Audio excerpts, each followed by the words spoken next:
Marshal Special Operations, Sussex County EMS. What I'm here about is to talk about the response and how the growth and roadways have challenged us down the road. There's handouts for the commission, so they're available. So what we do is we provide advanced care in Sussex County. We are the chase system. The local fire departments are who provide the actual ambulance transports. So we have 111 medics that cover 938 miles, and you'll see why that's a stretch here in a little bit. We handle 32,000 ALS responses each year, and then the non-transporting is, again, covered by the 21 volunteer fire companies. So you're going to see a couple of graphs. The first one is statistics, and as we look at that, you'll see it's broken down by station. And what it shows is the increase of call volume and also the increase of time for those calls. So when I say an increase in time, I mean an increase in response and also an increase to back-end service. So, and we go to the next slide. I'm not going to really sit here and bury time on this. You look at the transports, you look at the numbers, the dramatic increase in transports, and this is, again, the 5 Points Improvement Committee. So BB Hospital was a focus on this. And as you look at that, we continue to grow exponentially in call volume. So I'm also a member of Lewes Fire Company. We did over 5,000 ambulance calls last year alone in Lewes. One more slide, please. So if you look at the companies that deal mostly with BB, you're going to see how those numbers have grown. And again, this is about how we're going to have to manage this moving forward. So what impacts our response time? So lack of driver awareness and appropriate response, increase in the year-round traffic, increased density, increased call volume, right? And then lack of connectivity between the developments and changes in developments post-approval. So what I mean by that is they come before, they get approved, and afterwards there are changes made that challenge emergency response, i.e. We're going to put foliage in the medians, in the entryways, gates, things along those lines, which created hazards for us that we have to navigate. There's also a challenge with some of the signage as far as 911 addressing that we have to face.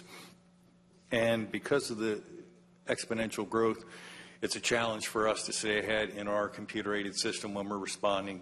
All developments are not implemented on an immediate basis, so that too increases our challenge. So we used to say that the light switch came on Memorial Day and the light switch went off on Labor Day. That's not the case anymore, okay? Increase in the summer, school and travel, school and work travel times, and then holidays. So I travel the Route 9 corridor every day, twice a day, and know what the challenges are there. So east and west is our biggest challenge because we simply don't have the highways there to support safe passing of traffic. How have our response time been impacted? So if you look at that, the big number there, if we go to the next slide, 2017 average response time, 4.51 minutes. 7.42 in 2023. To this point, the national average is 8 minutes. That is a standard. As we continue to move forward in the process that we are getting closer to that time frame. And so we take the outliers like a Gumboro, Slaughter Beach, South Bowers, things along those lines. Those are, we're just not going to touch that, right? That's unrealistic for us to have that. So how we are adapting and trying to overcome this and assist with this. So our station locations, we no longer lease, other than with the Delaware State Police over at 107, we build. And when we build, we look at current and future models for where we think the largest influx of population and call volume is going to be. The other piece of that is that the population that is historically moving here is of the elderly, and that they come with pre-existing medical conditions, and that's going to be another stressor to our system. So what have we done? We've increased our staffing, and we've increased our stations. We've also put up part-time stations. 114 is now down in Dewey Beach in front of the police department, and that unit runs from 9 a.m. to 9 p.m. summertime.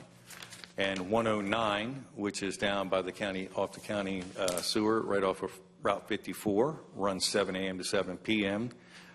as we can in the summertime, and when we have additional staffing, those units will be upstaffed as well. And we also now have a permanent daytime station in Milton at the Cheer Center, Medic 111. What we've also done is the Delaware state law requires that 2 paramedics respond to each ALS call, Advanced Life Support call. So because we are so busy and we are so geographically spread, we have what we call a split medic policy, so that each station has 2 units that are fully stocked, so that if my partner's on a call and I am available, I can go either split districts or we can go down and cover another district. So it is not uncommon for the Laurel unit to be down in the Millville area. It's not uncommon for the East Side Supervisor, which is stationed off of Plantations Road in Lewes, to be over in Seaford or Laurel running calls or backfilling over there. It is we cross the county boundaries on a regular time. So these are things that we've done, and we are not going to be able to fix it on our own, because no matter how many people we bring on board and how many stations we put, there's a fiscal challenge to that. And there are going to be stations or personnel staff somewhere where they really aren't logistically feasible because of call volume just isn't there. So I want to open it up to questions. I want to thank you for your time, but I want to open it up to questions if you have anything in me.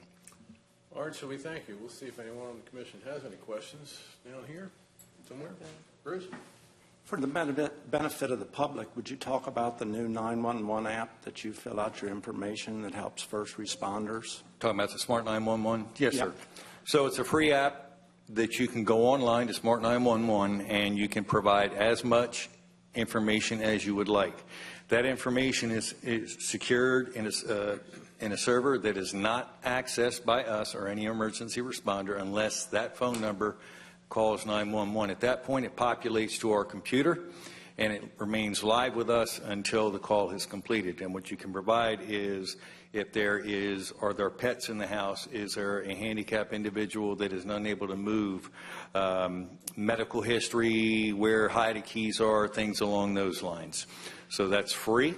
It greatly supports us, as does Pulse Point, which is another free app that's available, that allows you to know what's going on in your area as much or as little as possible. CPR, if you're willing to do CPR, it will notify you in a half-mile radius of where there's a cardiac arrest, and also notify you where AEDs are in that area. So those are 2 things that can help us, and that's a challenge. So my job, I handle all the special events and major events, hazmat, active assailant, and the big thing I love to do, and we go out and do, is public education. And what we push is hands-only CPR and stop the bleed, because it truly is a critical piece for us. That is one of the other ways we go to bridge this gap of time, is to get the lay public to understand the little things that they can do to help buy us time until we get there. Thank you for asking. Thank you. Outstanding. Okay. I just like to say that I think that you all do an outstanding job. Thank you. Yep, and appreciate your service. And we definitely want to stand behind y'all. Thank you. I have a question. Yes, ma'am. First of all, thank you for being a first responder and for the coordination of all of those first responders. You had noted in your report here lack of connectivity between developments.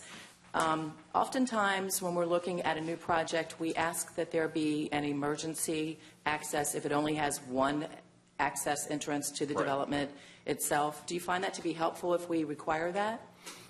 It does. Okay, thank you. If we look at the timing of, it's not necessarily about speed. Mm-hmm. It's about shortening the distance. The greatest way to do that is a straight line. And if we can go through one development to another without going out, and who knows how far out we have to go to catch the next entrance, Right. it's a big deal for us if we can get that. And I understand the challenges with that, but we have to look at it from our side, right? Our goal is to be there as quickly as possible so we can do our job. So if we're asking for an alternative to allow access into a community, That not would just be an amazing, there are many secured developments out there that give us access, whether it's by siren or a code that they give us. So again, I understand the challenge, but one of those ways is that you can put a crossing in there that is protected in some way with the way that we have to manage it. Okay, thank you. So the siren can There are actually- gated communities that our siren will That's great. activate it. Yes, sir.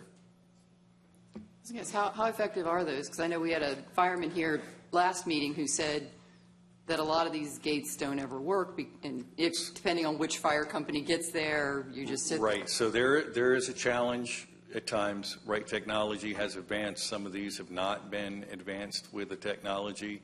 The most common and the most beneficial for us is a keypad entry where we can sit there and type in a code and the gate opens.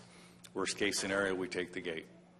And that has occurred, right? That's not what we want to do. We don't want to cause damage to anybody's property, but the end result is we have to get in.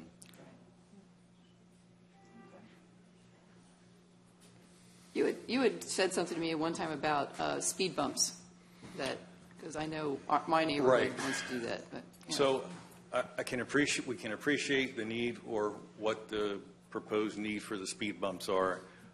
The challenge for us is that's just another delay in us going over it. And when you look at some of the apparatus that comes in there that's weighted down, it creates more of a challenge and, again, further delays it. And it's all about the maintenance. I mean, when they go in, it may not be a challenge, but as they deteriorate over the years, it becomes more of a challenge to us as far as worried about tires and not necessarily having the clearance for that. Thank you so much. Okay, anyone else? If the, so when the alarm goes off and you have to serve one and move to another, would it help you if the density was higher? In other words, consolidate the folks into a closer proximity? Would that help you? That's not necessarily the fix. So what we really haven't expanded on is, again, we increase the call volume. So that means we're more active. We have to get to the hospital, we have to restock, and we have to get ready. So the other piece of the delay is we're still at the hospital with call A to go to call B, and we are increased in our response time because we're not always right in the perfect spot to be dispatched. And the traffic that's out there delays us, so it's just an ongoing thing. So consolidating sounds like a good thing up front, but that is not the answer because you can't consolidate. You don't know who your patients are going to be. So it's still, when we do get consolidated, there are areas that are developments that are consolidated, and that presents a different challenge because on-street parking, they're overgrown as far as where they're parking and where we get to. Thank you.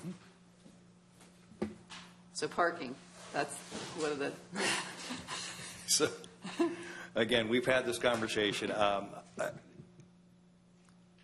That's one of the challenges, right? Not only for us to get there and get on site where we can load the patient, but actually make it to the location we're going to.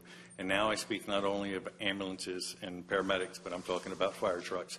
All these have challenges that we face when we come into these developments where maybe they're not supposed to have street parking and they still park on the street. So again, these are things that are done after it's signed, sealed, and delivered, and it's been put through the commission for approval, and we make the changes after the fact. can I ask him about a specific one we got before us? About the site plan, the Serenity site plan? I don't know if he's seen it or, I'm just, like, the one thing they asked for is to get, or not Serenity, the one that asked the Chapel Branch The Chapel Branch Apartments is asked to be waived from having a loading area. Would that be the place in front where they'd have to come? Not a specific one, but is there an issue with waiving a loading area? Oh, okay. Is there an issue with waiving loading areas in apartments and things? So I can't speak to that because I don't know specifically what that loading area is for. Okay. Right? So we're looking at residential, or if there's a commercial building or a clubhouse, things along those lines. That's where we we need to make sure that we have access Okay, so you just need a space in the front where you can pull in when you have to. somewhere along the lines. Yep, okay, thank you. Okay, anyone else? Anything else? We thank you very much Yeah, for thank coming to you. speak with us thank you. today. It's It's helpful. always very helpful to hear other perspectives. It helps us make better decisions, and we appreciate all that you do every day of the year. Thank you. Thank you very much. Have a good day. Indeed.